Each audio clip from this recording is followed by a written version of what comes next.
Agudo, entrando en temas más específicos.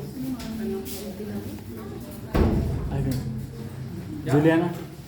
Van a ver que en todos los temas que llevemos a partir de ahora, jóvenes, va a entrar electro y diagnóstico dice electro, y en el otro diagnóstico dice electro y electro. Van a ver que el electro es clave para todo. Por eso prácticamente hemos repasado bastante el electro, ¿no? No se tiene que olvidar, faltan unas cosas básicas que hemos visto. ¿Ya? ¿Qué es un síndrome coronario agudo? ¿Ya? Por definición, ¿qué es un síndrome? Es un conjunto de Signos y síntomas, características de la enfermedad. Signos son todos los datos objetivos que ustedes pueden ver, medir, cuantificar, ¿verdad? Interpretar y demás. Y síntomas son datos subjetivos, es todo lo que el paciente siente, ¿no? Por ejemplo, el dolor. El dolor es algo que lamentablemente nosotros no podemos ver, no podemos tocar, solo es algo propio del paciente. ¿Ya? Sí lo podemos estadificar con una escala que es la escala de EVA, para ver de 1 al 10 cuánto le duele, pero nada más. ¿No? Entonces eso es lo que se llama síndrome. Ahora, ese es un síndrome. La palabra coronario agudo, jóvenes, se refiere a una alteración en las arterias coronarias. ¿Ya? Alteración en las arterias coronarias. Que esto me va a llevar a una serie de signos y síntomas. Y la palabra agudo quiere decir reciente, ¿no? El tiempo que se está produciendo en el instante. Y crónico, ya es pasado los 30. Casi, bueno, esta es la bibliografía más o menos. Todo lo que habla sobre las recomendaciones de síndrome coronario agudo, como pueden ver acá, es más que todo de la Sociedad Española de Cardiología, que son los que constantemente están sacando guías. Hay una del 2015, hay una del 2017, hay una del 2000, la más reciente es del 2021, ¿ya? También la Sociedad Americana de Cardiología saca guías con relación a lo que es este síndrome coronario agudo. Entonces ustedes pueden buscar acá si quieren obtener un poquito más de información, si quieren actualizarse o un poquito más conocer a profundidad de esta patología. ¿Ya? Como en cualquier enfermedad, jóvenes, siempre cuando están en emergencias, lo que van a hacer es el ABC, ¿no? En emergencias estamos hablando, ¿no? El A, vía aérea, B, respiración, C, circulación. Pero si hablamos de un paro cardíaco, eso es muy distinto. Cuando un paciente está en paro cardíaco, ahí se invierte la cosa. No empezamos con vía aérea, sino empezamos con circulación. ¿Ya? Entonces, cuando un paciente entra en paro cardíaco, lo primero que ustedes deben tomarse el pulso. No tiene pulso, inicia RCP. Y eso es circulación. ¿Ya? Después de eso paso a la que es lo que viene a ser la respiración, vía aérea, ¿ya? Intubar y esas cosas. ¿Ya? Pero en todo paciente lo que tienen que valorar es esto, ¿no? Y ver la causa por la cual está bien el paciente. Y ustedes a través de esta causa tienen que determinar si esa molestia, si ese síntoma o ese signo puede llevar al paciente a una muerte inminente o no. ¿Ya? El paciente viene con dolor torácico, ya se hablamos de síndrome coronario agudo. Es joven, 20 años de edad, no tiene factores de riesgo, no es obeso, más bien una persona atlética, pero viene por un dolor torácico. ¿Ya?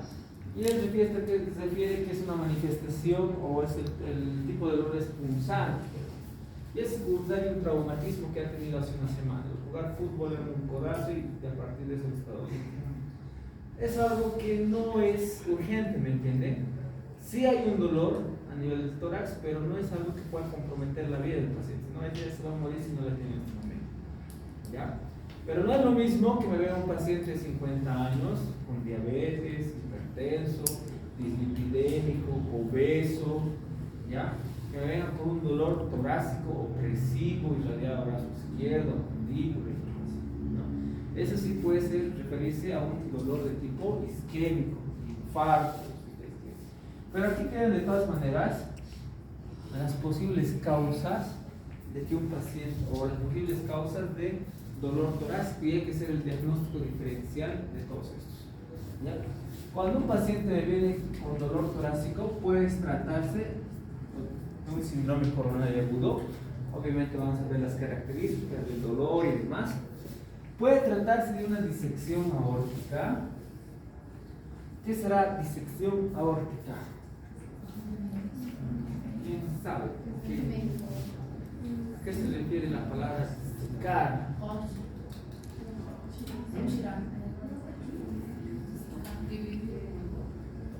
¿Qué se llama disecar? Y el paciente con disección aórtica también viene por dolor en el pecho. Pero ahí vienen las diferencias, porque en el evento coronario, si hablamos de infarto, el paciente viene con un dolor opresivo, que le aprieta, que se irradia hacia el brazo izquierdo, que esto aumenta, que el dolor permanece más de 20 minutos, incrementa con el estrés emocional o físico, ¿ya? Pero en cambio la disección aórtica es un dolor de inicio súbito, ¿ya? Súbito, el paciente está tranquilo y de repente le viene el dolor. El dolor más que opresivo el paciente lo refiere como un dolor transfixiante, se llama, porque es como si le hubieran clavado, o eso es lo que refieren los pacientes, un puñal o un cuchillo que le hubiera atravesado prácticamente el tórax. Ese es el tipo de dolor que refiere, transfixiante, ¿ya? Y la intensidad del dolor es 10 sobre 10, o sea, de uno a los pacientes vienen con ese dolor, ¿ya? Si hablamos de disección aórtica. Y la disección aórtica es una emergencia porque, ¿qué se refiere a disección aórtica? Si digamos, esta es la aorta, jóvenes, no se olviden que esta es la aorta torácica, que está el callo aórtico, de que están haciendo, ¿no? la carótida común, la subclavia, ¿no ven? Entonces, esto viene al corazón, ¿no? ¿Sí? Una disección aórtica es cuando se rompe, se diseca la túnica íntima del vaso, ¿ya? Se rompe, se diseca y crea una falsa luz.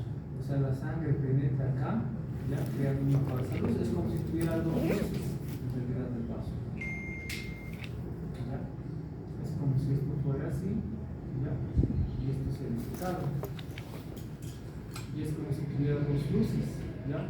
O sea, la sangre está viniendo por acá, la sangre, pero también la sangre ingresó a la disección y se está llenando acá, ¿ya? Esa es una disección, es una ruptura de la túnica media del vaso sanguíneo, que esa ruptura precisamente, la ruptura de esto, lo que hace es que el dolor se desgarra la arteria y eso es lo que el paciente siente como ese dolor, que no manifiesta como ese dolor.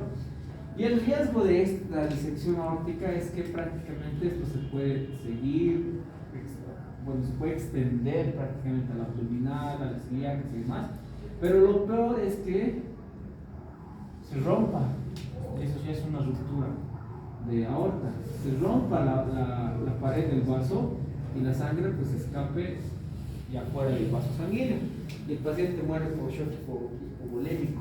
Por eso es una emergencia la disección aórtica. Y precisamente el paciente viene con dolor torácico y tienen que saberlo, hacer el diagnóstico diferencial.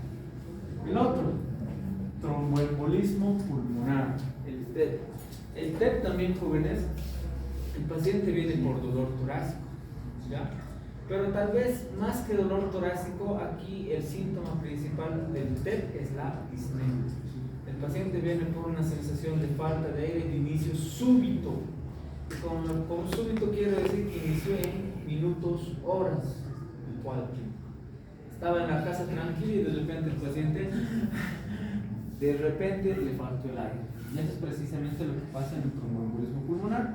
Un coágulo se desprendió normalmente de lo que son la circulación periférica de las venas de extremidades inferiores, migró hacia la aurícula derecha, hacia el ventrículo derecho, pasó a la arteria pulmonar y de la arteria pulmonar tapó una rama de los pulmones. El paciente, como les digo, lo más característico es que tenga disnea, pero también puede tener dolor en el pecho, ya el paciente con TEP. Entonces, otro diagnóstico diferencial. ¿Cómo voy a hacer el diagnóstico de cada uno? Ya les estoy diciendo. El síndrome coronario agudo, el dolor es opresivo, con irradiación al brazo izquierdo, ¿verdad? Por lo general es un dolor que incrementa con el estrés emocional o físico y calma con ingesta de nitratos. La disección aórtica es un dolor de inicio súbito también, la intensidad es 10/10 y el dolor el paciente lo manifiesta como algo transfixiante. ¿Ya? El TEP también viene con un dolor torácico, pero la diferencia es que en el TEP el principal síntoma va a ser la disnea. ¿Ya? Muy bien. Okay. ¿Qué más dice? Neumotórax, atención. El neumotórax, como ya saben, es la presencia de aire dentro de la cavidad torácica. Y esto puede ser por lo general por traumas, puede ser por lo general por bulas sementosas que se han roto, han reventado y demás. El neumotórax también se acompaña con dolor torácico, pero al igual que el TEP, el neumotórax, tal vez el síntoma principal va a ser la disnea. ¿Ya? El taponamiento cardíaco también se acompaña con dolor torácico. La palabra taponamiento cardíaco quiere decir que normalmente,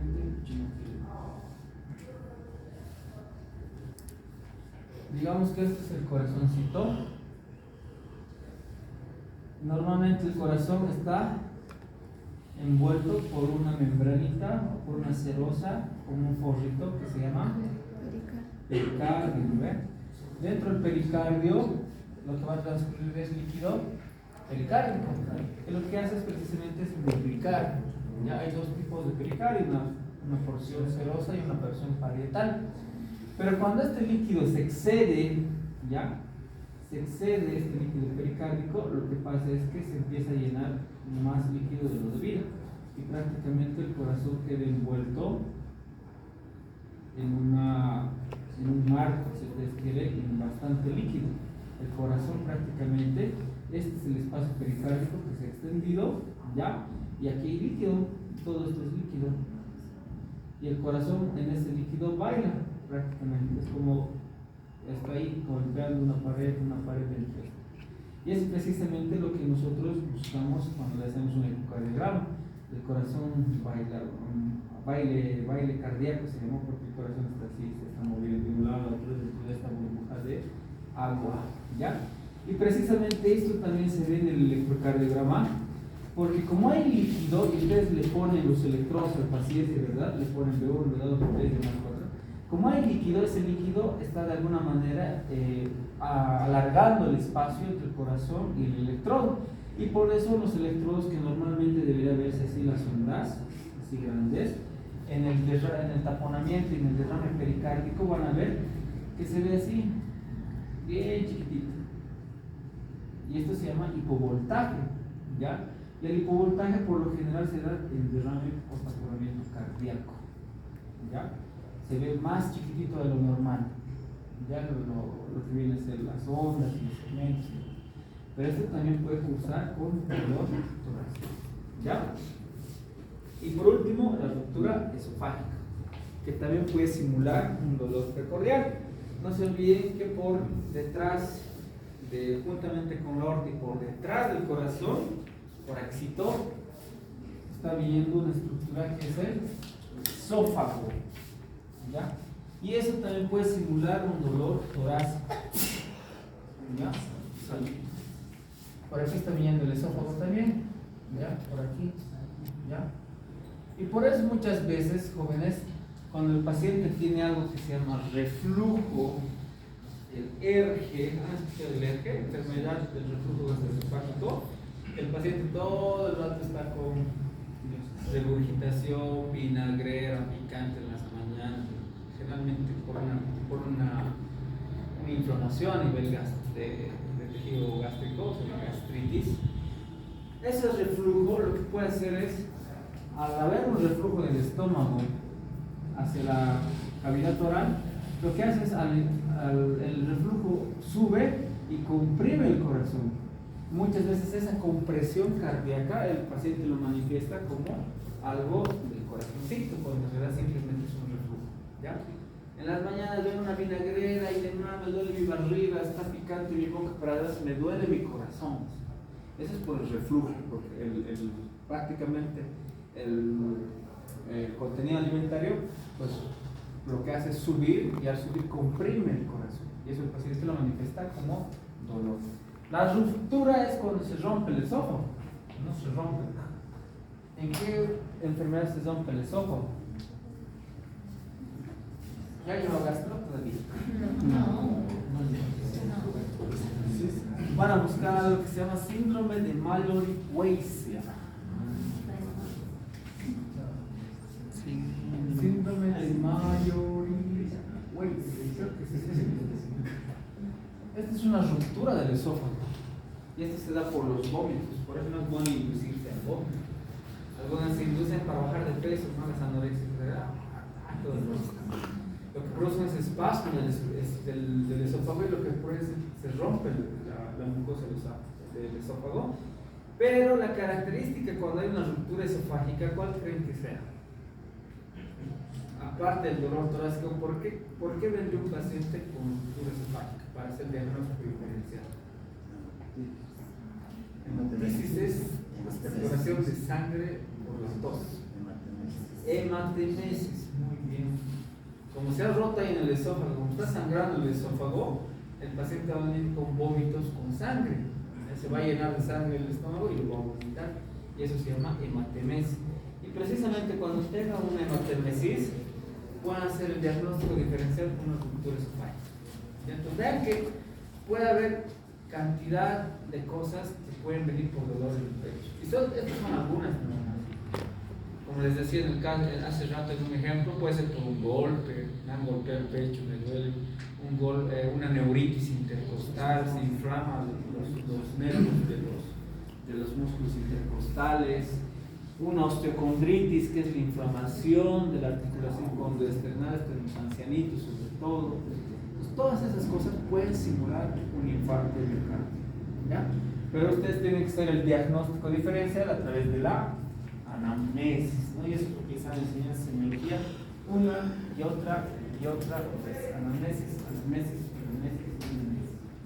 Preguntar, hasta no poder, ¿ya? Obviamente tienen que preguntar lo que les va a servir, ¿no? ¿Cómo es el dolor? ¿Desde cuándo empezó el dolor?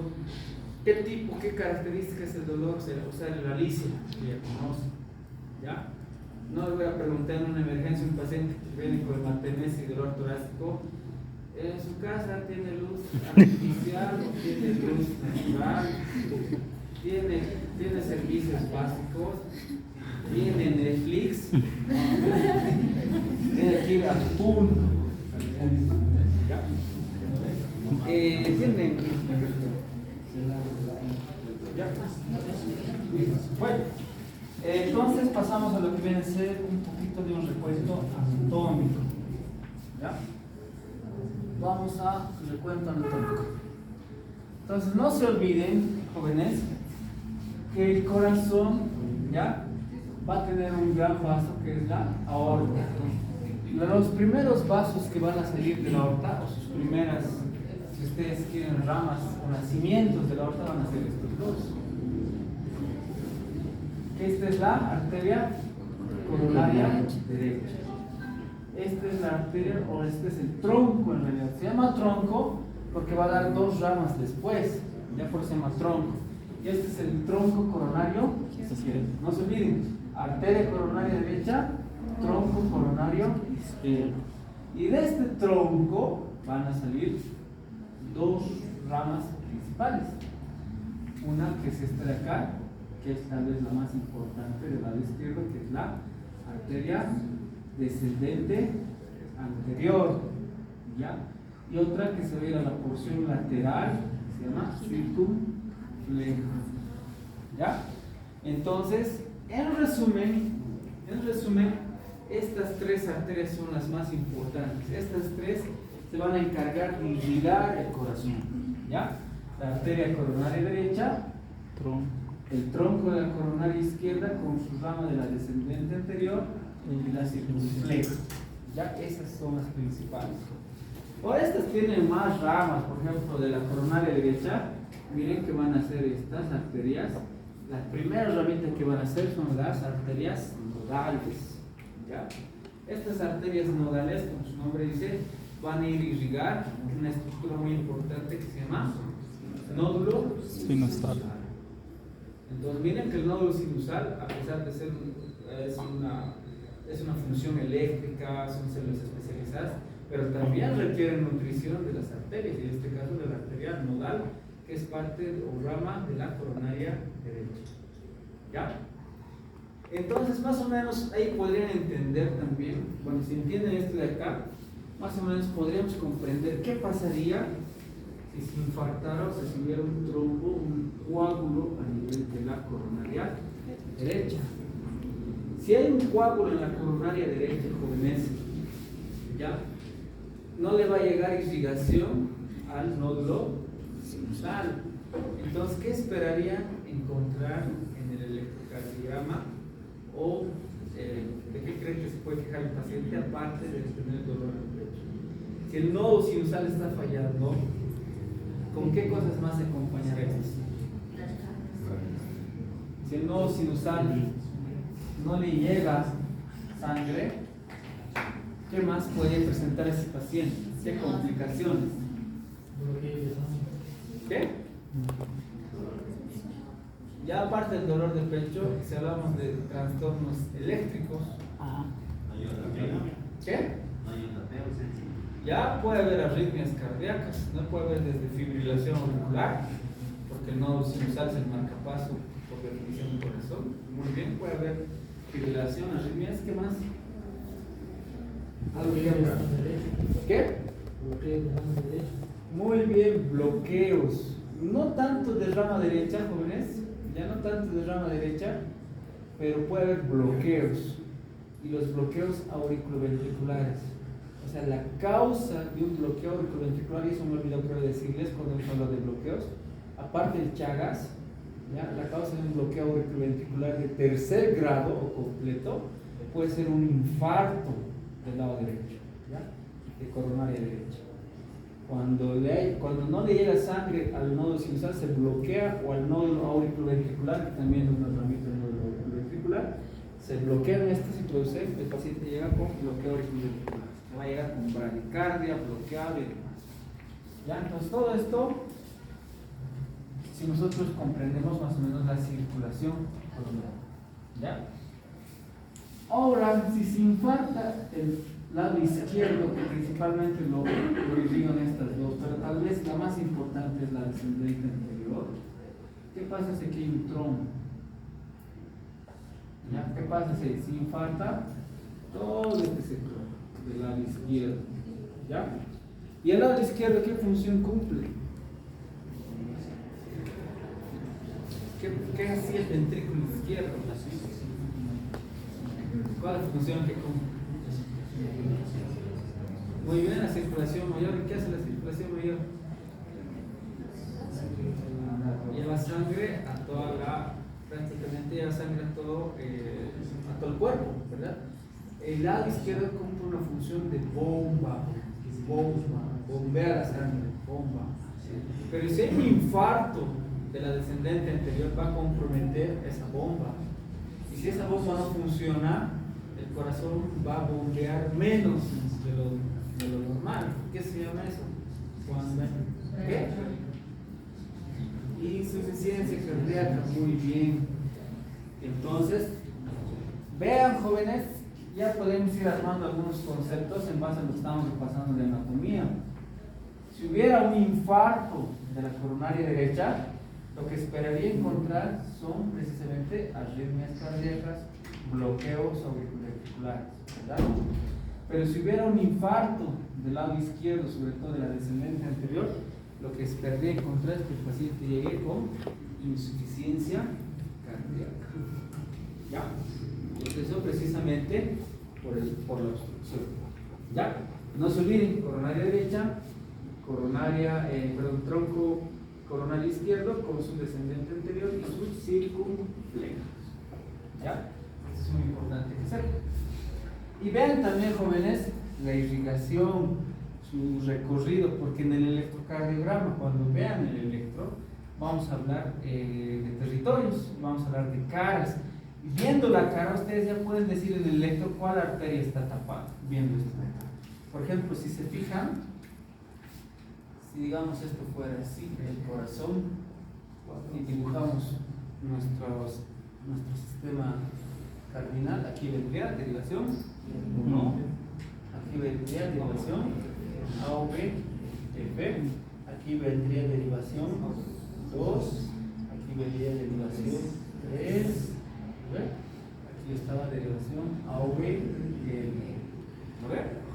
Entonces, desde ahí podemos armar algunos conceptos. Por ejemplo, miren, la cara inferior, o sea, la parte de abajo del corazón inferior o diafragmática también, que está prácticamente pegada al diafragma. ¿Qué derivaciones están viendo la cara inferior o diafragmática? A o B, F, de 2, de 3. ¿Y quién irriga a la cara inferior? Miren, la coronaria derecha. Entonces ustedes ven el electrocardiograma, ahorita vamos a ver cuándo es un supra, un infra, qué significa y demás. Pero ustedes ven una afección en cara inferior, que ya saben qué derivaciones es, entonces automáticamente van a decir, se está tapando o se ha tapado la coronaria derecha. Vean que todas esas conclusiones estamos llegando solo con el electrocardiograma. Por eso les digo, es importante ver y aprender el electrocardiograma, sobre todo en una urgencia. ¿Ya? Ahora vean la parte de aquí, AVL y derivación 1. Estos están mirando la cara lateral, ¿no? Cara medial, cara lateral. Están mirando la cara lateral del corazón. La cara lateral, si ustedes ven, jóvenes, se divide en una porción alta y en una porción baja, ¿ya? Y la porción alta, lo de arriba, están mirando estas dos derivaciones. Entonces puedo decir que derivación AOBL y D1 ven la cara lateral alta. ¿Y quién irriga a la cara lateral alta? Y a la cara, en realidad está la baja. ¿Quién irriga a la cara lateral? La circunfleja. Entonces, si ustedes ven alguna alteración en el electro en AOBL o D1, dicen este tiene un infarto de la cara lateral alta y probablemente se está obstruyendo o se ha tapado la circunfleja. Ahora, ¿quién les van a ir a ver lo de abajo? Y para eso son las derivaciones precordiales. ¿No? Aquí pongo B1, aquí pongo B2, aquí pongo B3, B4, B5 y B6. ¿Lo ven? Entonces miren que B5 y B6, por su cercanía, van a ver la cara lateral baja. La cara lateral de arriba, lo superior, lo está viendo AOBL y D1. ¿No ven? Y la cara lateral baja, lo de abajo, lo está viendo B5 y B6. ¿Ya? Igual, ¿qué arteria? Si fuera en B5, B6, ¿qué arteria está comprometida? Igual es la circunfleja. ¿Lo ven? Listo. B3, B4, jóvenes, como está al medito, ve la gran parte de la cara anterior. Ya todo esto de acá lo ve B3 y B4, la cara anterior del corazón. ¿Quién está llegando a la cara anterior? La descendente anterior. B1 y B2, por su relación, aquí está el septum, ¿ya? Es la que divide la pared, ¿no? Del ventrículo derecho, izquierdo y demás. B1 y B2 va a ver la cara septal, ¿ya? Por su relación con el septum ventricular. Entonces, repasando, cuando hablemos de caras del corazón en el infarto, porque alguna vez ustedes van a ver un paciente con infarto o van a ir a un hospital y vean pacientes infartados y los diagnósticos van a decir síndrome coronario agudo con elevación del segmento ST de cara inferior. Ustedes ya van a saber por qué es inferior y qué arteria está comprometida. Síndrome coronario agudo de cara lateral. Ustedes ya van a saber si es alta o baja, eso siempre tienen que especificar. Si es alta, dirán que había una alteración AOBL de 1. O si es baja, dirán que había una alteración B5, B6, pero la responsable es la síndrome coronario agudo de cara septal. Entonces ustedes van a decir, seguramente había una alteración en B1, B2, ¿no? Y esto lo irriga igual a descendencia inferior. O síndrome coronario agudo de cara anterior, igual. Seguro había una alteración en B3, B4, y esto está comprometiendo al territorio de la descendente anterior. ¿Estamos? ¿Sí? Esto no se tiene que olvidar porque es clave cuando veamos los electros, las caras, ¿ya? Las caras. ¿De dónde vienen las caras? De esto que se ha explicado, de las derivaciones, ¿ya? D2, A o B, F de 3 viene la cara inferior. ¿Y quién irriga la cara inferior? La coronaria derecha. A o B, L de 1, B la cara lateral alta, B5, B6 la cara lateral baja y B lo irriga la circunfleja. B1, B2, B la cara septal, B3, B4, B la cara o la porción anterior y ambas están irrigadas por la descendente. ¿Estamos? ¿Sí? Entonces pasamos. Ahora, algo más antes de pasar esto, aprovechando antes que borre el dibujito. Por definición, jóvenes, por definición, cuando digo que es un infarto, ya, si hablamos de electrocardiograma, cuando por lo menos tiene que ver la imagen, ahorita vamos a ver cuál es la imagen, en 2 de 3 derivaciones continuas. ¿Ya? En este caso, hay 3 derivaciones que ven la misma cara, ¿verdad? 3, A, O, F y 2. Por lo menos en dos de estas 3 tendría que verse esa imagen de infarto. Si solo se ven uno, no es infarto. ¿Ya? Tiene que verse por lo menos en 2 de estas 3. Ahora, si se ven los 3, mejor. ¿Ya? Pero por lo menos 2 para decir que es positivo o patognomíco el electro. Ahora, aquí como solo son 2, sí o sí tiene que verse en los 2. Si solo se ve en uno y en el otro no se ve, no es. ¿Ya? Sí o sí, la alteración o la imagen de infarto tiene que verse en los 2. Lo mismo acá, en los 2 tiene que verse, en los 2 tiene que verse, en los 2 tiene que verse. ¿Ya? Porque si solo se ve en uno, no es. ¿Ya? Pero en aquí que tiene 3, por lo menos tiene que verse en 2 derivaciones de las 3. ¿Ya? Ahora vamos a ver cómo se ve. Bueno. Ya que hemos hecho un pequeño recuento anatómico, pasaremos a ver lo que es la definición. ¿Qué es la definición del infarto o de un síndrome coronario agudo según la guía?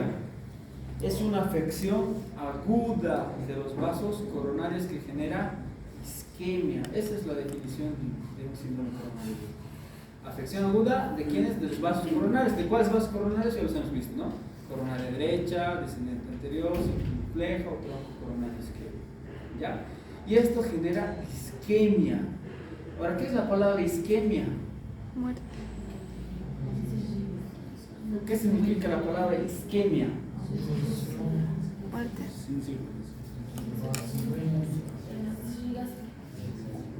Ya, irrigación, prácticamente perfusión, ¿no? O sea, no le llega prácticamente ni oxígeno ni nutrientes al tejido. Eso es perfusión, eso es isquemia. ¿Ya? No le llega ni oxígeno ni sangre, ¿ya? al tejido. ¿Ya? Eso es un componente isquémico. Si solo no le llegaría oxígeno, se llama hipoxia. ¿A ver? Pero en este caso no le llega ni oxígeno ni sangre, eso se llama isquemia. El síndrome coronario jóvenes, síndrome coronario agudo. Cuando hablemos de síndrome coronario agudo, cuando alguna vez lean o escuchen o experimenten, el síndrome coronario agudo, ya saben la definición, es una afectación aguda a nivel de los vasos coronarios que genera isquemia. Se divide en estas 3. Puede ser una angina inestable, ¿ya? Que ahorita vamos a ver cuándo es estable y cuándo es inestable. Puede ser un infarto de miocardio sin elevación del segmento ST, eso es lo que les decía de imagen de infarto, lo vamos a ver. Y puede ser un infarto con elevación del segmento ST. ¿Ya? Estas 3 cosas nos llevan a algo que se llama síndrome coronario. Si yo tengo una angina inestable, digo, es un síndrome coronario agudo. Si yo tengo un infarto del miocardio sin elevación del ST, es un síndrome coronario agudo. Si yo tengo un infarto con elevación del segmento ST, es un síndrome coronario agudo. ¿Ya? ¿Estamos? El síndrome coronario agudo engloba estas 3 patologías: angina inestable, infarto sin elevación del ST e infarto con elevación del ST. Esto de sin y esto de con, acuérdense, porque es lo que vamos a ir a buscar en las derivaciones o en las caras que hemos aprendido, en la cara inferior, en la lateral, en la anterior, en la septal y demás. ¿Ya? Y aquí ya les está diciendo la palabrita. Sin, con. ¿De qué? Del segmento ST. Y si nos remontamos un poquito hacia atrás en nuestras clases de electro, habíamos dicho que era un segmento, jóvenes. ¿Qué era un segmento? ¿Qué era un segmento?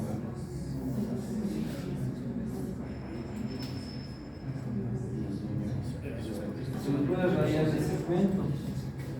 Esto era un segmento, ¿no ven? ¿Qué era un segmento? Era una línea isoeléctrica entre dos ondas. Eso es un segmento. ¿Ya? Y precisamente donde este segmento se une, donde la onda S se une con la onda T, o sea, esto de acá, esto de acá, se llama punto J. Muy bien, punto J. Y este punto J es lo que yo voy a observar en un infarto. Voy a ver si este punto J, lo normal es que como por definición que dice que sea una línea isoeléctrica, o sea, que sea una línea rectita, ¿ya? Pero puede haber esto en el infarto.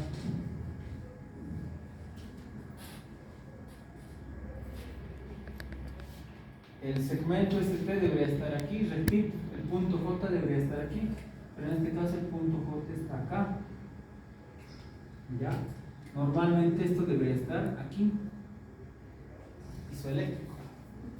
Entonces el punto J se ha bajado, el segmento ST se ha bajado, y eso es lo que se refiere como sin elevación del ST, o también conocido como infradesnivel del segmento ST. ¿Ya?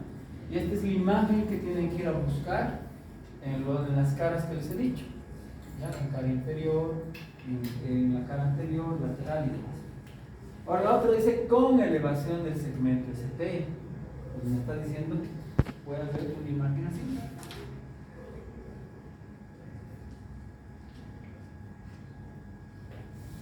Normalmente el punto J debería estar acá, ¿no ve? Pero está aquí, ahí arriba se ha subido. Y eso es lo que se llama con elevación del ST o supra el nivel del segmento ST. ¿Ya? ¿Estamos? Entonces, para decir que hay un infarto agudo sin elevación del ST, tienen que tener esta imagen. ¿No ve? Para decir que hay un infarto con elevación del ST, tienen que tener esta imagen. ¿Estamos? El término angina, ahorita vamos a ver cuándo se dice que es una angina inestable. Pero todo esto es un síndrome coronario agudo, jóvenes. Y en sus diagnósticos tiene que ir así. Síndrome coronario agudo con elevación del segmento, con elevación del ST, síndrome coronario agudo sin elevación del ST o síndrome coronario agudo tipo angina inestable. Así tienen que ir sus diagnósticos. ¿Ya? Entonces haremos una pruebita. Vean. Luder tiene un paciente, ¿ya? De 60 años, fumador de larga data, hipertenso, diabético, es obeso, dice que viene por dolor torácico. El dolor al interrogatorio dice que es un dolor de tipo anginoso. Con anginoso me refiero que es un dolor opresivo y hacia el brazo izquierdo, ya que incrementa, no cede con reposo. ¿Ya? Tú le haces un electrocardiograma y ves esta imagen. ¿Cuál sería tu diagnóstico en la emergencia? Ya te he dado la clínica y te he dado el electro. Infarto agudo del miocardio sin elevación del segmento ST. Sin elevación del ST. Infradesnivel. Exactamente. Es un síndrome coronario agudo sin elevación del segmento, sin elevación del segmento. ¿No? Muy bien. Infarto agudo de miocardio sin elevación del segmento. Lo mismo, si hubiera otro paciente con la misma característica que ha dicho Ruder, pero hubiera esta imagen de acá, síndrome coronario agudo con elevación del segmento ST, o infarto de agudo de miocardio con elevación del ST. ¿Ya? Por eso les digo, es importante siempre ver la clínica y también saber el electrocardiograma para tomar primero conducta y para tomar definiciones. Esto ahora vamos a ver que es una angina inestable, pero es en el grupo de síndrome coronario agudo. La fisiopatología, vamos a ir entendiendo un poquito más de del síndrome coronario agudo. En la fisiopatología, jóvenes, para que haya un infarto, para que haya un síndrome coronario agudo, una lesión o afectación de las arterias coronarias, lo primero que va a haber siempre va a ser una lesión endotelial. Siempre va a haber una lesión endotelial. ¿Qué cosas lleva a lesión endotelial? ¿Será que los vasos, será que el endotelio se lesionan así porque sí? Tiene que haber algo que les lesione. ¿Qué enfermedades lesionan el endotelio? Hipertensión. Aterosclerosis, muy bien. Hipertensión arterial, muy bien. ¿Qué más? Diabetes, muy bien. La diabetes también produce lesión endotelial. ¿Qué más? Dislipidemia. ¿Qué? La sepsis sí puede ser también, pero algo más frecuente. Dislipidemia, muy bien. Sí. ¿Por qué estamos invertidos de eso?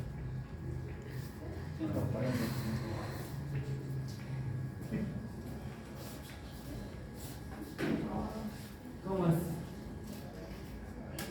¿Cómo funciona?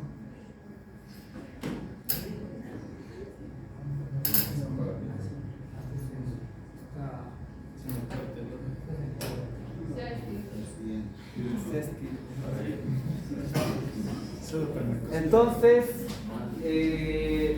nos lleva a una lesión endotelial, lo hemos dicho, la diabetes, la presión arterial, la dislipidemia, que nos lleva a aterosclerosis, y también nos lleva algo que le he dicho a Luder, que por eso le pregunto al paciente, ¿qué le pregunta al paciente? Y le he dicho, de larga data, hace algo el paciente. Fumador. Los pacientes, el cigarro, el tabaco también produce lesión a nivel endotelial. Y es importante, van a haber pacientes sin factores de riesgo, no tiene diabetes, no tiene presión alta, no tiene hipertensión, pero le da un infarto. Usted le pregunta, ¿y fumaba? Sí, fumaba bastante cuando era joven. El cigarro también puede llevar al endotelial. El primer paso entonces siempre va a ser lesión endotelial.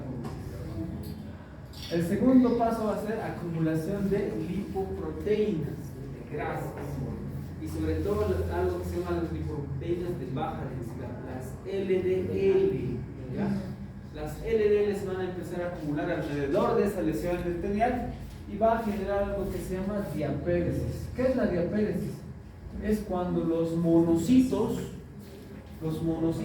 van a ir a consumir, se los van a ir a comer a esas LDL y se van a transformar esos monocitos en macrófagos especializados, en macrófagos llenos de grasa, que se llaman células espumosas. ¿Ya? Y estas células espumosas pues, van a empezar a migrar al músculo liso, van a formar la placa de ateroma, y pues, cuando esta placa de ateroma se rompe, ocurre el infarto de miocardio. ¿Ya? En ese contexto o en ese orden va. Y esto es lo que les decía. Una vez que hay lesión endotelial, jóvenes, cuando hay lesión endotelial, los monocitos se van a empezar a comer a las lipoproteínas de baja densidad. Y estas se van a través de la diapéresis, se van a convertir en macrófagos o células espumosas. Y precisamente estos van a migrar a lo que viene a ser la pared endotelial y miren que van a empezar a formar la placa de ateroma. Este es tejido inflamatorio, lleno de células espumosas. Y miren cómo va creciendo. Empieza primero así planito, pero miren cómo va creciendo, como una jorobita va creciendo, creciendo. Esta es la luz del vaso, este es el vaso por si acaso, ¿ya? Entonces, a medida que se va tapando, esto no se va a tapar de la noche a la mañana, esta placa de ateroma, a medida que se va tapando, más o menos, para que me entiendan, si este es el vaso sanguíneo, ¿ya? Aquí se ha formado la placa de ateroma, empieza a crecer así, ahí, así, el paciente sigue fumando, el paciente su presión más controlada, sigue con sus frituras, con sus grasas, su diabetes más controlada, sigue pasando el tiempo y miren cómo va creciendo la placa. Y aquí adentro, pues igual lleno de tejido inflamatorio, de células espumosas y demás. Cuando aproximadamente, jóvenes, ya se tapa el 50% de esta luz, o sea, esta es la luz. Esa es la luz del endotelio, pero aquí miren, 50% ya se ha tapado de la luz endotelial. Es cuando el paciente empieza a tener síntomas. El paciente está tranquilo, hasta que esa placa ha crecido hasta por más 50%.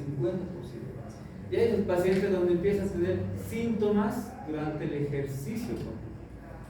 Antes jugaba fútbol, ahora ya no puede porque le duele el pecho cada que juega fútbol. Antes caminaba 10 cuadras, ahora ya no puede porque le duele el pecho cuando camina 10 cuadras.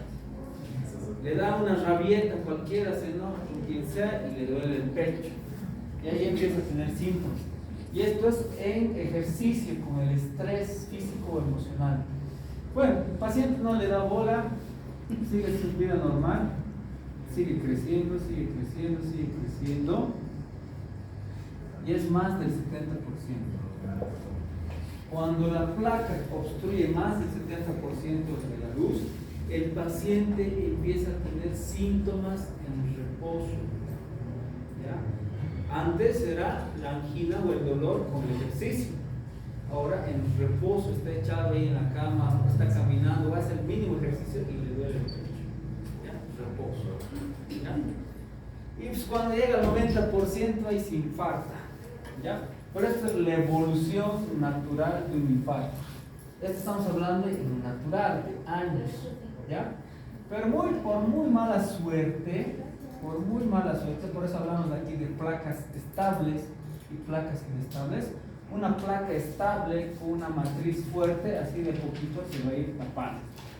¿Ya? De a poquito, años. Pero una placa inestable, ¡puc! Delgadita la matriz, se rompe esto de acá, inmediatamente todo esto de acá sale. Y ahí se agregan las plaquetas y todo, y esto es lo que genera el trombo, el coágulo. Se rompe la placa y inmediatamente acá se coagula bien las plaquetas, los macrófagos, todo, y todo genera un trombo, y esto es precisamente lo que tapa. ¿Sí? Y esto es algo agudo, por la ruptura de placa inestable. ¿Ya? Y esto es algo agudo, el paciente viene, estaba tranquilo y de repente viene con dolores del pecho, así de la nada. ¿Ya? Pues puede haber este episodio también, puede haber este escenario también. Pero más o menos en resumen, eso es lo que pasa, esa es la fisiopatología normal, ¿ya? Del infarto, en resumidas cuentas. Si ustedes entienden esta fisiopatología, jóvenes, ya se puede imaginar cuál es el tratamiento para esto. Por ejemplo, para evitar que se forme el coágulo, estamos hablando de plaquetas, agregación plaquetaria, para evitar que las plaquetas se agreguen y se formen coágulos, ¿qué medicamentos le deben? ¿Qué?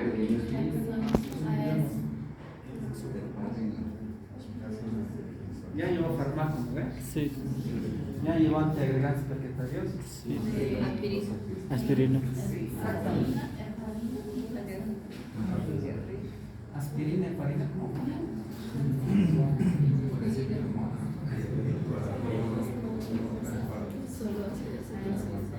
¿Cómo es? Aspirina. Muy bien. Los antiagregantes plaquetarios jóvenes, como por ejemplo la aspirina.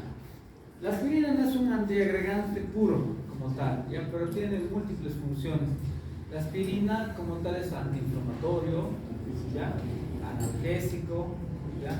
Es un antiagregante plaquetario también, ¿ya? Pero sí, evidentemente podemos usar aspirina para evitar precisamente que se formen coágulos, para que haya agregación plaquetaria y de alguna manera mejorar esto. Otro medicamento que se usa bastante, ¿ya? Es el clopidogrel, ¿ya? El clopidogrel también es un antiagregante plaquetario, ¿ya? Lo que hace es precisamente es un inhibidor de la P2Y12. Este P2Y12 está en la membrana celular de las plaquetas. Al neutralizar esto evita que las plaquetas se junten y formen un coágulo, ¿ya? Entonces el clopidogrel cumple su función. Si estamos hablando de una placa inestable, de un proceso inflamatorio y demás, usamos estatinas. Las estatinas, como será el caso de la torvastatina, la rosuvastatina, la pivastatina y todas las estatinas que conozcan jóvenes, se usan en el síndrome coronario en contexto de que primero van a actuar como antiinflamatorio. Actúan como antiinflamatorio porque una lesión es de tolerar una inflamación a este nivel del vaso sanguíneo. Actúan como estabilizador de placa, ¿ya? Evitan lo posible que si una placa se rompa y de alguna manera si se rompe, pues produce el coágulo y se tapa la arteria más rápido. Me estabiliza la placa de ateroma, ¿ya? En el contexto ese, por eso le doy al paciente, vamos a ver en tratamiento más adelante lo que dice su compañero por ahí, el MONA, dicen, ¿no? Puede ser el mnemotécnico, ¿no? Morfina, aspirina, nitratos y la última, ¿de qué era?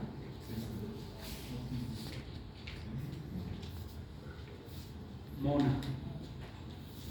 La O, ¿qué significaba? La M es morfina. Eso ya un poquito se ha dejado de lado, vamos a ver por qué. ¿Ya? Lo de la analgesia antes era morfina, ¿ya? Pero la morfina se ha visto que produce un efecto adverso que es la hipotensión. Y si yo le pongo hipotensión a un paciente con infarto, voy a empeorar el cuadro isquémico. Por eso no se usa ya mucho la morfina, ¿ya? La O es de oxígeno, pero eso también se ha dejado de largo ya. Ya no se usa oxígeno como, salvo que el paciente esté desaturando, no se usa oxígeno. Porque se ha visto que el oxígeno produce radicales libres y aumenta los niveles inflamatorios, empeoran el cuadro inflamatorio, ¿ya? Los nitratos sí se siguen usando todavía como vasodilatadoras, el nitrato de isoprina, el mononitrato de isoprina y demás. Y el último, la aspirina, que también se sigue usando. Este es el MONA que Harrison mencionaba antes, ¿ya? Pero según las nuevas guías ya no se usa, ¿ya? Ni la morfina ni el oxígeno, solo en caso necesario.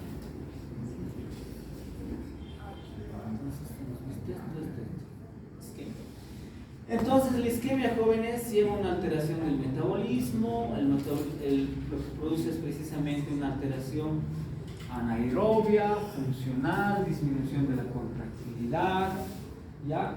Y produce algo que se llama miocardio hibernado. ¿Saben qué es un miocardio hibernado o hibernando? ¿Qué hacen los ositos o algunos osos en invierno? ¿Qué hacen? ¿Qué se llama eso? Invernación. ¿Y por qué inviernan los osos? ¿Para qué inviernan los osos? Ya, por ahí va la cosa, ¿no? El oso lo que hace precisamente antes de invernar se alimenta todo lo que puede, ¿verdad? Y luego se pone a dormir, ¿no? Y de esa manera, pues al estar en una etapa de descanso, de reposo, pues evita consumir lo menos de energía o calorías posible, y es por eso que puede aguantar todo el invierno sin comer, sin tomar agua. Pasa lo mismo en el miocardio, en las células cardíacas. Cuando no les llega sangre a las células cardíacas, jóvenes, lo normal es que las células empiecen a morir. Pero un mecanismo de defensa precisamente que tienen estas células para evitar morir es que hibernan, o sea, evitan. ¿Qué hacen las células cardíacas? Se contraen, ¿ve? Se contraen precisamente para hacer una buena sístole.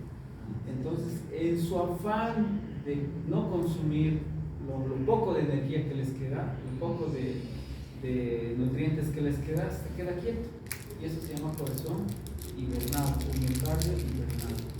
¿Ya? Y es este mecanismo de defensa que de alguna manera le da todavía al corazón un poco más de tiempo para que ustedes actúen y le destapen el techo. ¿Ya? Pues miren cómo el corazón automáticamente se empieza a defender también. Y muchas veces es esto lo que se ve en el ecocardiograma. Cuando usted le hace un ecocardiograma al paciente, dice, esta parte del músculo no se está moviendo. No se está moviendo porque está hibernado. ¿Ya? Precisamente por eso. Y hace eso precisamente para evitar consumir la mayor cantidad de oxígeno o nutrientes posible para evitar morir más rápido. ¿Ya? Y finalmente, pues, lo que hemos dicho, ¿no? Disminución de la contracción, bla, bla, bla. Alteración eléctrica, puede haber fibrilación ventricular, auricular, miocardio aturdido, bla, bla, bla. Aquí está el término de angina. ¿Ya? Habíamos dicho que la angina inestable también entra en el grupo de síndrome coronario. Entonces, dice para decir el término angina, el paciente debe tener por lo menos 2 de estos 3 criterios. ¿Ya? Esto según la guía de 2013. ¿Ya? Dice, por lo menos 2 de estos 3 debe tener el paciente para decir que es una angina, si no, no lo es. ¿Ya? ¿Y qué dice la guía? Dice que el dolor debe ser un dolor característico, ¿no? Y tiene que ser de una duración larga, ¿no ven? Después, ¿qué tiene que ser esto? El dolor por lo general se exacerba con el estrés emocional y con el ejercicio también, ¿no?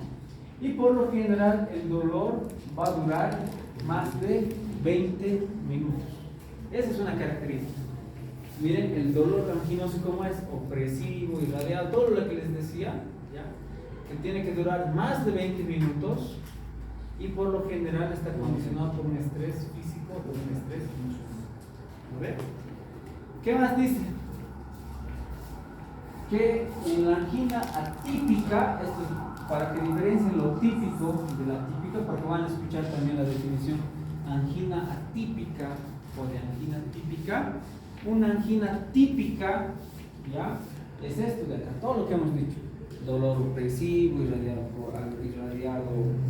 al brazo izquierdo, irradiado al hombro izquierdo, a la mandíbula, incluso se puede irradiar al omoplato y demás, ¿ya? La angina típica, jóvenes, la angina típica es un dolor muy distinto, pero puede haber, es muy raro, pero puede haber. Por ejemplo, les decía, los diabéticos, muchas veces el dolor puede ser en el epigastrio y muchos simulan una gastritis. Cuando es un infarto de cara inferior, ya como es en la cara diafragmática, el paciente empieza a tener dolor acá, en el estómago. Va a la emergencia y dice, no, no es una gastritis. Le pasan un ultrasonido y se lo van a la casa y resulta que es un infarto y se murió en la casa. ¿Ya? Entonces, esa es una angina atípica, por ejemplo. Quiere decir que no es característico como el otro, el dolor opresivo, irradiado y demás. ¿Ya? Eso es una angina atípica. La disnea también es un equivalente anginoso que entra del grupo atípico. Muchas veces el paciente puede venir por disnea. El síncope también puede ser como un equivalente anginoso y entra en el grupo de la angina típica. ¿Ya? Entonces, los pacientes por lo general tienen que cumplir 2 de estas cosas. Entonces, si cumplen 2 de estos criterios, ya tienen ustedes para decir que es angina. ¿Tiene dolor de pecho? Sí. ¿Es opresivo? Sí. ¿Si da dolor de pecho? Sí. ¿Listo? Tiene más de 2 cosas que puede llevarles a una angina típica. ¿Ya? Bueno, vamos a acabar aquí. Ya, aquí está. Hablamos de angina inestable. Para decir que es una angina inestable, jóvenes, la angina tiene que ser en reposo, ¿ya? Y por lo general, este es más de 20 minutos. Si se acuerdan, el otro término que era angina nomás, solo angina, ¿ya? Era menor de 20 minutos. Pero si es más de 20 minutos y además esta angina perdura con el reposo, ya entra en el grupo de inestable, ¿ya? A eso se llama angina inestable. Es un dolor en reposo más de 20 minutos. Ahora esta angina puede ser desde reciente comienzo, ¿ya? Es una angina que ha aparecido, pero en los últimos 2 meses ha aumentado su clase funcional. ¿A qué me refiero con clase funcional? Esta es una escala joven, es la Sociedad Canadiense de Cardiología, esta sigla significa eso, Sociedad Canadiense de Cardiología, y dice clase 3, ¿ya? Esto igual que el NIHA, no me acuerdo si hemos hablado del NIHA, Pero comprar el es importante. Esta es la clasificación NIHA de la New York Heart Association, de la Asociación Americana de New York, ¿ya? Y esto lo divide en grado 1, 2, 3 y 4. Pero esto es para la disnea. Esta clasificación es para la disnea. Si el paciente tiene una disnea de esfuerzo, es un grado 1. Y con esfuerzo me refiero a las actividades que le lleven esfuerzo, pues, ¿no? Por ejemplo, deporte, correr. El grado 2 es una disnea a moderados esfuerzos o medianos esfuerzos. Medianos esfuerzos. Ejemplo, caminar, como dice el compañero, subir gradas, medianos esfuerzos. La clase 3 es una disnea a pequeños esfuerzos, actividades muy pequeñas y insignificantes que le lleva al paciente a disnea. Por ejemplo, peinarse, por ejemplo, comer, por ejemplo, aseo, lavarse la cara, lavarse los dientes, cosas tan pequeñas como abotonarse la camisa, cepillarse la boca y demás. El paciente no los puede hacer porque tiene disnea. Y finalmente el grado 4 es una disnea en reposo. El paciente no hace nada y está echado en su cama viendo su tele o leyendo su periódico, igual con disnea. ¿Ya? Y esa es la clasificación de la NIHA. ¿Ya? Y ustedes, cuando un paciente tenga disnea, pregúntenle si es el esfuerzo, a medianos esfuerzos, pequeños esfuerzos o en reposo, porque esto les va a dar incluso un pronóstico. Porque si el paciente tiene una disnea en reposo, la probabilidad de que ese paciente fallezca es mucho más rápida, ¿ya? Que si tuviera una disnea en clase 1 o 2. ¿Ya? Es lo mismo, la clasificación de la angina es casi igual. Es casi igual. Si hablamos de un grado 1, es que la angina le da con el esfuerzo. Si hablamos de un grado 2, es que la angina le da con medianos esfuerzos. De un grado 3, pequeños esfuerzos. De un grado 4, ya es una angina en 2. Eso se refiere. ¿Ya? Es casi igual. La angina acelerada dice que es un incremento en las últimas 4 semanas con aumento de intensidad, duración y la angina posinfarto pues es un paciente que se ha infartado y después del infarto le sigue doliendo. ¿Ya? Pero lo que ustedes en realidad deben saber y lo que quisiera que se lleven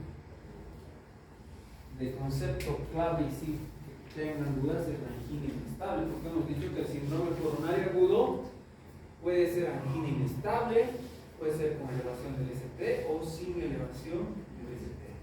Entonces, ¿qué es una angina inestable?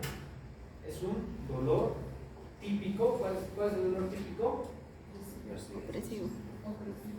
Opresivo, dolor de pecho opresivo, ¿qué más? Irradiado al brazo izquierdo, pero también puede ser irradiado al brazo derecho, por si acaso. ¿Qué más? ¿Algo más? No calma, con reposo, ni con contrato y dura más de 20 minutos. Por lo general tiene que durar 20 minutos. Si dura más de 20 minutos y es el reposo, es una angina inestable. ¿Ya? Eso es importante que sepa para clasificar la angina. ¿Ya? Ahora angina estable, no hay joven, se ha un poquito, eso se ha quitado de largo porque no puede haber, el síndrome coronario no es algo que lleva estabilidad, siempre es una enfermedad que continuamente va cambiando, puede el paciente estar en un rato bien y al día siguiente complicarse. ¿Ya? Por eso el término estable hoy en día se lo clasifica como un síndrome coronario crónico a la angina estable. ¿Ya? Crónico. ¿Ya? El término de estable se eliminó, pero la angina inestable sigue. ¿Qué es una angina inestable? Es un dolor típico que por lo general es cuando el paciente tiene estos síntomas en reposo y dura más de 20 minutos. ¿Estamos? ¿Sí? Bueno, esto de acá vamos a hablar ya en lo que es el diagnóstico. Lo vamos a quedar aquí ya. Nos falta, aquí está. Quiero mostrarles cuáles son los tipos de infarto que hay, igual tienen que saber. Los tipos de definición, presentación clínica. Eso es lo que quiero ver. Este es un electrocardiograma. Un paciente les llega con dolor típico, una angina típica, ya saben qué es, y tienen este electrocardiograma. ¿Qué les llama la atención de este electrocardiograma? Elevación del segmento. Muy bien. ¿En qué derivación? 2, 3. ¿Cuál es el que voy a marcar? 2, 3 y AVF. Muy bien. ¿Qué sería? Cara inferior. Cara inferior, muy bien. Es una cara inferior. A ver. Y si es una cara inferior, ¿qué arteria está comprometida? Descendente. La coronaria. Coronaria derecha. Muy bien. ¿Ven? Entonces no es difícil, jóvenes. Este es un síndrome coronario agudo con elevación del segmento del ST de cara inferior. Y la arteria afectada va a ser la Coronaria derecha. ¿Listo? Las próximas clases vamos a llevar lo que quiero que, bueno, una vez que ya saben diagnosticar está bien, pero quisiera también que aprendan qué es lo que significa esto de acá. Porque esto de acá significa una cosa. Por eso ya hablamos del término, por ejemplo, de injuria. Ahí vamos a hablar del término isquemia y vamos a hablar del término de necrosis. ¿Será lo mismo una injuria que una isquemia que una necrosis? No es lo mismo. ¿Ya? Y precisamente esta imagen que ven acá nos habla de isquemia. La necrosis es cuando hay muerte, ¿ya? Tejido muerto, necrótico, cicatrizante, y ahí sí ya no se puede hacer nada. ¿Ya? Y en esta fase precisamente donde el corazón está haciendo una hibernación, ¿ya? Para evitar el morir. Y cuando ustedes vean esto, tienen que dar el tratamiento médico y abrir la arteria lo más antes posible. ¿Ya? Eso lo vamos a ver en las siguientes clases. Para terminar, jóvenes, un pequeño recordatorio, una pequeña retroalimentación. Definición de síndrome coronario agudo. ¿Qué es el síndrome coronario agudo? Una afección aguda de los vasos coronarios. Es una afección aguda de los vasos coronarios que generan isquemia. Muy bien. ¿Cuáles son los vasos coronarios más importantes del corazón? Coronaria derecha Y la circunfleja. tronco coronario izquierdo, que tiene dos ramas que son la descendente anterior y circunflejo. Muy bien. Muy bien, jóvenes. ¿Cuál es la primera fase de la fisiopatología para que ocurra una placa? ¿Qué tiene que aparecer primero? Lesión endotelial. ¿Cuáles son las enfermedades que producen lesión endotelial? Hipertensión, diabetes, dislipidemia y tabaquismo. Muy bien, fumar. Muy bien, ¿qué más?